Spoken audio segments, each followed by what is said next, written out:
of you doing? Welcome to another episode of Chats with Harry and Inshira. And we're so glad that you're joining us tonight. Today we'll be going into part 2 of red flags. And I'll put out a disclaimer again that these are just red flags that were for us. There are so many other red flags. Yeah. And so don't just listen to our 10 red flags and think this is it. But these are probably our top 10 that we could remember and come up with. So we hope that it's a blessing to you. Today we'll be dealing with hopefully 3 or 4 or 5. We don't know. We'll see where it leads to, guys. So babe, another red flag. Yes, I mean, one of the red flags that we've been thinking about and spoken about is when you are dating someone who is dishonest. And they're never straightforward. Yeah. They're always telling a lie. And they're always untruthful. Not cute. Sometimes, you're listening to them on the phone and they're telling someone something else, and you know that what they're saying is an extreme opposite of what the reality is. Yeah. But people like that, with that kind of habit, if they are dishonest with other people, would tend to become dishonest with you, especially when telling the truth becomes very hard to say. And it's a very big red flag that you should watch out for in a relationship or in a person before you date them, and even watch out for in a marriage as well, because it can really break the trust that both of you, I mean, the first and second time you can skip over it, but it can end up breaking trust when some significant issues pop up. And I think that it's something that has to be addressed head on before you decide to enter a relationship, or if you're in a relationship, you have to address it because it can be very damaging. This honestly was huge for me, guys, because I think I was already thinking that human beings are not honest, including myself. So it was a huge thing, and I think that was part of the reason why I never also dated before Harry. And I was always saying that the first person I date is the person. It's because I didn't easily trust people. I always thought that people had an ulterior motive, and I think it was just based out of experiences, because people are always trying to impress. People always think that they have to say this to impress you or do that to impress you, go borrow someone's car and drive to impress you, spend all their money on phone credits to call you and say they have money but they don't. There's so many dishonest people I knew. And there are so many people that were trying to impress. And I read all of that as, I can't trust you. Yeah. I feel like this is not who you are. You are not an honest person. I never wanted to be with somebody who pretended to be who they weren't to impress me. I am the type of person who love people just the way they are. And I just found myself in a situation where people were always just trying to do something to impress. And for me, that is why this honesty was high on my list, because I just wanted an authentic person. I just wanted somebody that presented themselves just the way they are. And for me, what it read to me was, this is somebody who would love me regardless, because the person is just is 100 with me. So look out for this honesty. Look out, and don't be impressed by people who are pretending. People who are pretending to be who they are to want to be with you. Don't be impressed by a full version of somebody. Don't be impressed by that. You have to be able to discern, to look, to pray, and to realize that and to ask yourself, is this who this person really is? Or is this somebody else? So don't be flattered that people treat you nicely and don't treat other people nicely. That person is dishonest. That's not the real person. So for me, I feel like sometimes people say, oh, but they love me. No, if they love you, they'll be who they are and they'll be honest with you. So just be careful. Look out for that. A red flag for me was, I'm the type of person who, I treasure my family. I'm a family girl. How you can tell you the number of times I talk to my mom a day. A lot. Maybe I was just about to say, or maybe he shouldn't, but he said a lot. I love my family, and I know the type of people they are. I trust their judgment. I know that they're a praying family. I know my parents are praying parents, and my siblings are great people. I value their opinion. I value the things that they tell me. So one of the things that was highly important for me was that my parents, my siblings approved of this man. And if there was anybody that they didn't approve on or about, I'll take a second look at it, because of just their track record of being trustworthy people, of giving you their honest opinion and looking at your interest at heart. And for me, there are people that I never dated because I was like, my people will not like you. And they won't like you not because you are a terrible person, but because there are certain values you have that would not mesh with the values that my family has. And so it's always good for me. I don't know about your family, but it was always good for me, for my parental approval, for my siblings to be in love. And then they love you. Oh yeah, they do. They're great people. So yeah, the parents are awesome too. So. Yeah, so it was a thumbs up for me. Once they loved you, I was like, boo! We're taking this thing to the next level. Because once they say yes, for me, it's like a deeper level of love. I'm like, listen, like, Harry was good. He was good to go. Yeah, I mean, I think that parental support and parental guardians, anybody that you love, treasure, pastors. Yeah, I think that perspective is very important. Yeah. Especially when the reason is very sound. So, for example, if the reason is just because of the person's tribe or nationality, then I mean, without actually getting to know the person, enough. And I think that is not something that is deep enough. And I think that you have to. If the person is rich or poor. Yes, I don't think that is what's important. I think the person has to be aspirational, definitely. The person has to have a vision. The person has to have very good values. But I think that if you just as economic status alone, or look at their tribe or their nationality, then I think that is not the right way to go.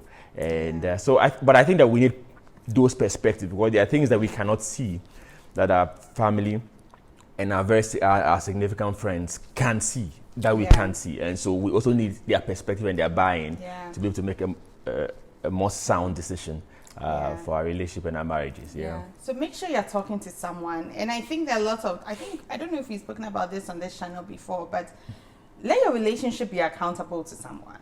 To whether it's a couple or someone that you trust, somebody whose relationship you admire, a godly couple, a godly person.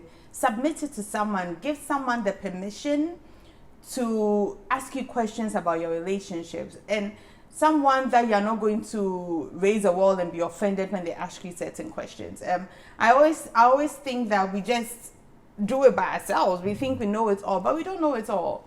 You know, you have to submit your relationship to someone. We still submit our relationship to people that we trust, because we don't have all the answers. You know, if I don't have an answer, I go and ask someone for the answer. Someone that I believe would give me the right advice. That is not an advice that would benefit me, but would benefit the relationship, you know. So just find somebody that you're accountable to in your marriage and in your dating relationship, and before you even enter a relationship.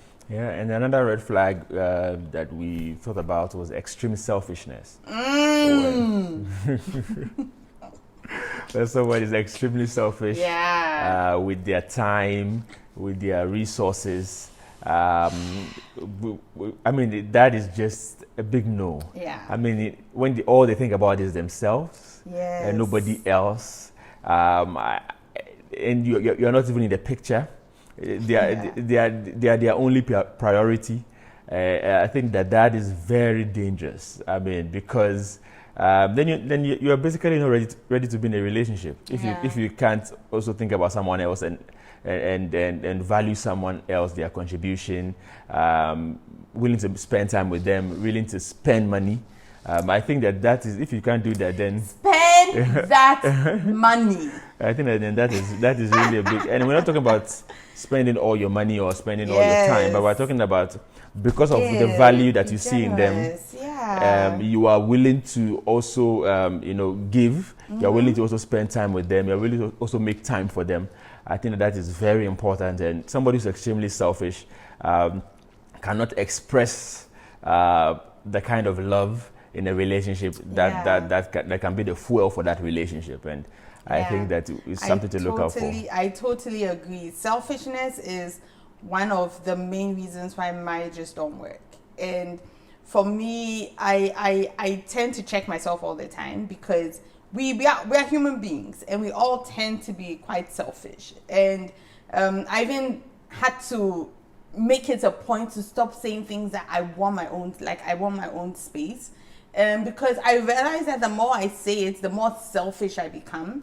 I tell people all the time that the reason why single people, when they're about to get married, one of their fears is that I value my space, I want my space, I'm afraid you'll come into my space. It's because you're single. It's because there was space for you to have a relationship, or to talk to someone, or to be in community with someone, but you didn't have that person next to you. So you had to fill it with something else.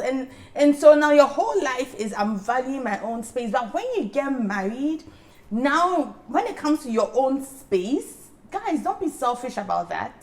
You're sharing your life with someone. When there are children, and even when couples say, I want my own space, I'm like, how are you going to create your own space? In what universe is your own space going to come in? So we realize that we continue to make selfish statements.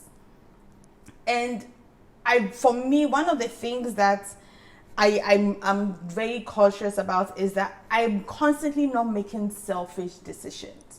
I'm not making decisions that would affect only me, that would make only me happy, that will please only me and disadvantage everybody else. I make decisions that include everyone else. So even if I say I'm tired and I'm going for a massage, I'm going for a massage so that when I come back, I'm energized enough to be a present mother, to be a present wife, so and vice versa. So I'm not making a selfish decision to just do things that make me happy. Even decisions to make us a couple, choices we make as a couple, is not choices that are selfish. We try, guys, we try, because sometimes it's not easy. But we try to make sure that we are not selfish, and we're making choices and decisions that reflect the type of family we want to see, that reflect the type of marriage we want to see, that reflect the nature and character of God and His Holy Spirit in us. So, do we have more red flags? Yeah, just one more, just to chip in is, when you try to date someone and realize that the person is actually not single. It's complicated. So, have you had an experience like that? I've had friends. Are you sure it wasn't you? No. Are you sure? I'm a cool guy, No long things. Are you sure? Yeah, very sure. Okay. So yeah, when you find that out, you should definitely not date the person, because they lie to you about something. The totality of as significant as that you're going to date them, or you're dating them and then they're actually not single. You have somebody there as well. And so you have to be very, very careful, especially when you want to date someone. The person says that, I'm in a complicated situation, I don't know what I'm doing. Just, back out. You are not there. Just back out. Don't go and get yourself entangled in something that is not healthy, and then before you know, you are like an afterthought and things like that. You don't want it's just don't do it. It's not healthy. It's not help you at all. Somebody values you and wants to be in a relationship with you, it must be you and you alone. And that's important. Yes, just be with somebody who respects you, be with somebody who values you, be with somebody that treasures you, be with somebody that sees you as somebody worthy, because you don't want to, like how you were saying, you don't want to be in a relationship or even decide to even like someone who tells you point blank that my relationship status is complicated. I feel like once you jump into that, then you have to start asking yourself, why would I want to be in a relationship like this? Because it comes back to reflect on who you are and the things that you have to work on about yourself. So be with somebody who values you. Look out for the red flags. Don't be afraid to walk out of a relationship that doesn't place value on the value that God has placed in you. Want to be in a relationship with somebody who sees you as the image of God, respects that the blood of Jesus has washed you, respects that you are the walking image of God, and wants to come alongside you and help you be the person who God has called you to be. This is all that we're trying to do here. This is all that relationship and marriage is about. It's valuing somebody as this is God's child. How now can I come alongside that person and push that person to be who God has called them to be? That's what we're doing in our marriage. That is why our marriage is ministry. Our children are ministry. Everything we do is ministry because it's all centered around God. And so we just want to remind you that you are valuable, you are worthy, and you just have to know and believe that you are valuable and you are worthy, and so you must attract and you deserve a relationship that respects that about you. So, yeah. Do you have anything to say again? No, I was just glad to have you guys listen to us. Yes. And to connect with you tonight. And how are you with the apostolic voice, right? No, we just pray that you would be guided by these red flags and many more. Yeah. And if you need any help, just reach out to your parents, your pastors, people whose judgment you can trust. Yeah. And get some counsel and perspective to be able to make the right kinds of decisions going forward as well. Yeah. All right, guys. This is it for red flags. Right, so guys. we would see you the next one shooting? The next time. The next time, yes. All right, guys. See ya. Right, bye.